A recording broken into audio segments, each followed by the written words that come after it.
Hi, everyone. It's Tim Shriver joining you from the Sunday paper and from Unite and from America's Classrooms to continue our discussion, to continue our chance to learn from America's teachers. I'm going to be joined today by Kori Sanchez Smith, and at this moment, I'm going to see if I can bring her in. Stand by 1 second, everyone. Welcome, welcome, welcome, everyone. Just a sec. I might just say how much I've been excited by the recent events surrounding the People's Filibuster. For those of you that are not aware of it, we've been launching a campaign with thousands and thousands of Americans, there's Kori, who are joining the conversation around gun safety. Republicans and Democrats, completely bipartisan, trying to find ways to find common ground around our response to violence in our country.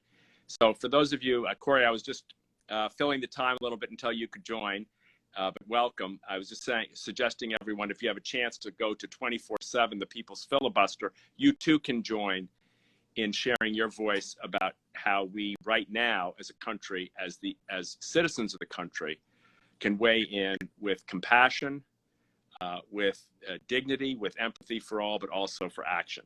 But enough on the filibuster. I'm thrilled to be joined by Kori Smith. Kori, I already mentioned that you're a world-class teacher. You're a former fifth grade teacher. You're an SEL, social and emotional learning devotee. You're a person who trains teachers all over this country and trains them to become great social and emotional learning educators.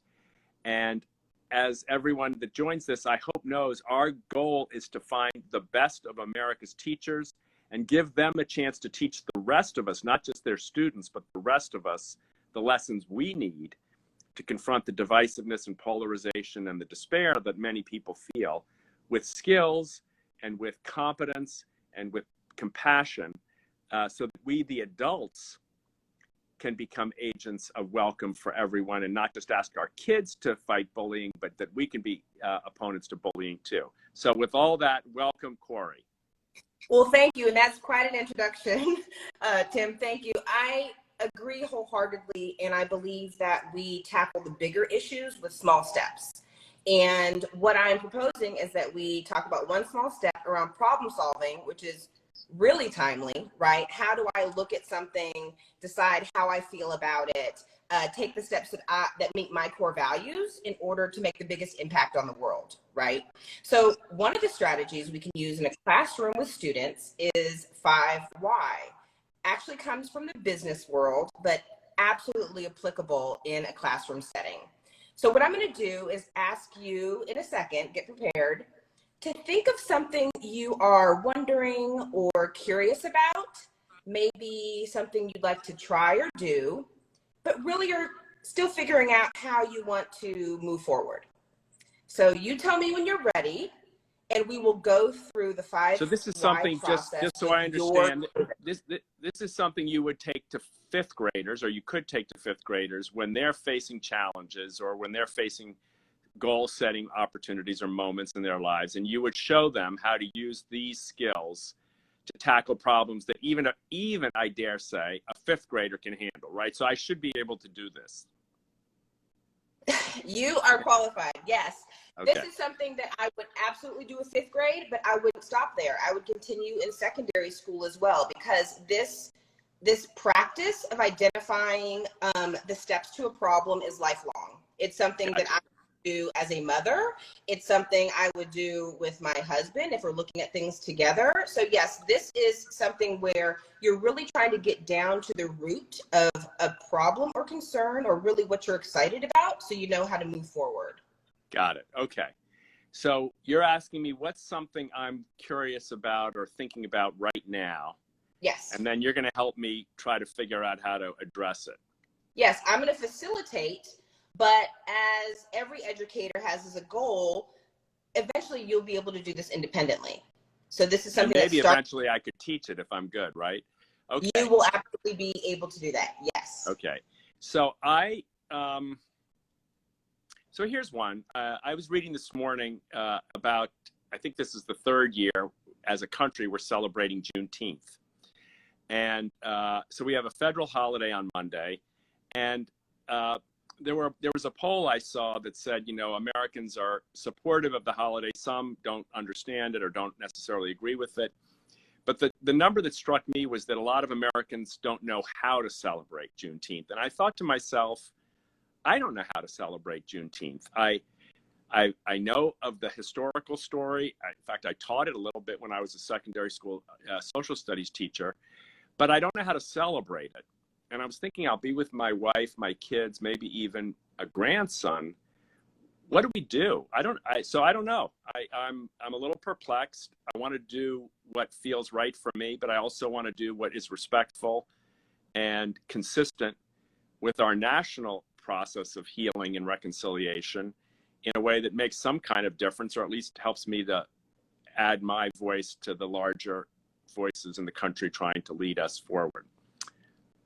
So what do I do? So you gave a couple different starters. Let's answer this very simple question first. Why would you want to celebrate Juneteenth?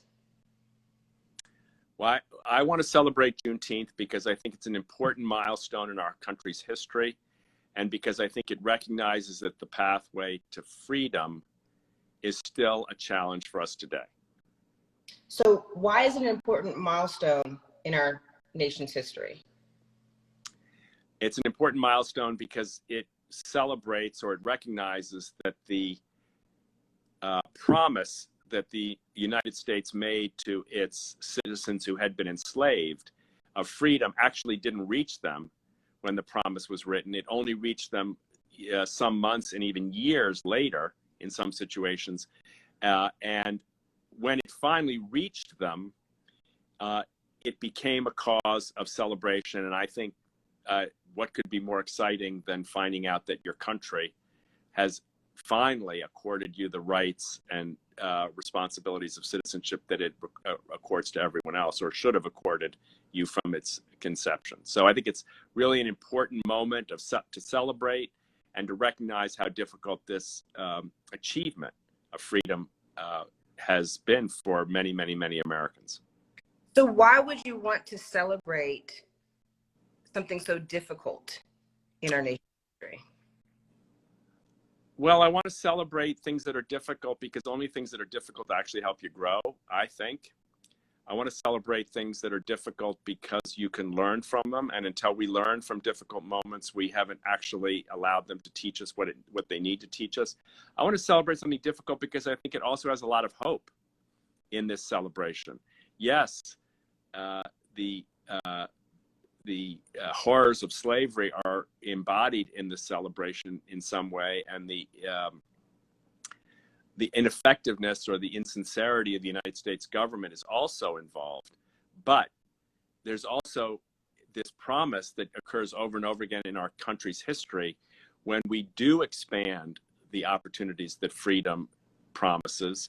And I think this is one of them. Yes, was it successful? Absolutely not.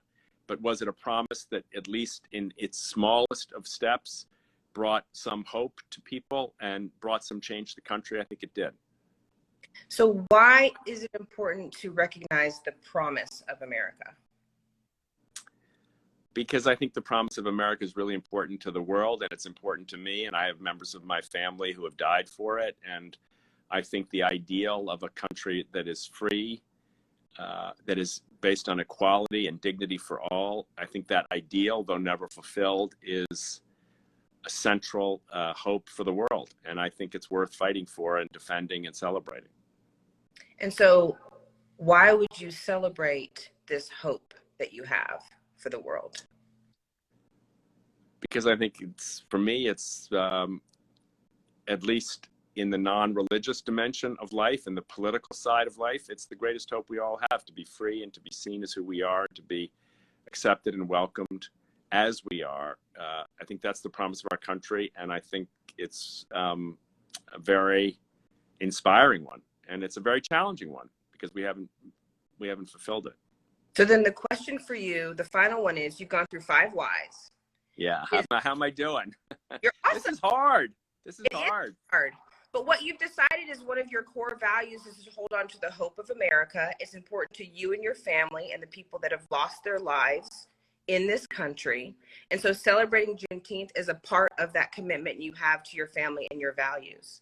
So which way would you need to celebrate to hold on to that core value? What would be a celebration that you are experiencing your own joyous appreciation of hope in America?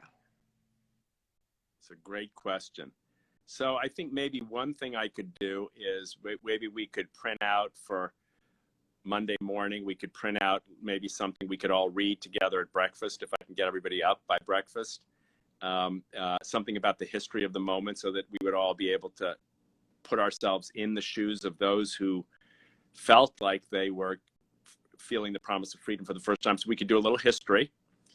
And then maybe we could do a little share in our family about the promise of America and what we're all doing to try to make it real right now in this country. Maybe that's just a little 15, 20-minute conversation if we could get kids and adults together that might be really meaningful. So you did it. At the core of your celebration of Juneteenth is honoring hope for America.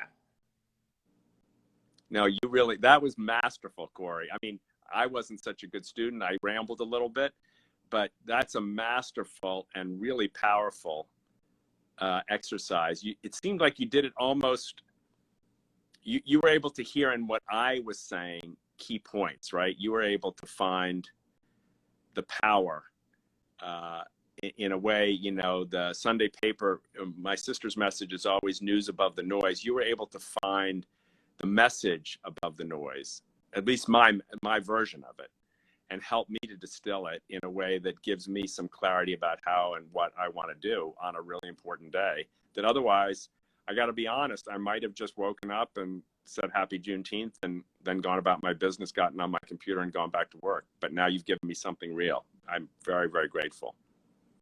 Well, I'm glad that you found something that's meaningful to you. And just as a tool of the trade, when you're starting the 5 whys, write down what comes out of this stream of consciousness and then highlight or really dig into the juicy parts. So because I've done it a couple times, I was able to really hear, like you're saying, through the noise into the core of your message. And I'm actually really excited for how you're going to celebrate Juneteenth with your family. I think that's perfect.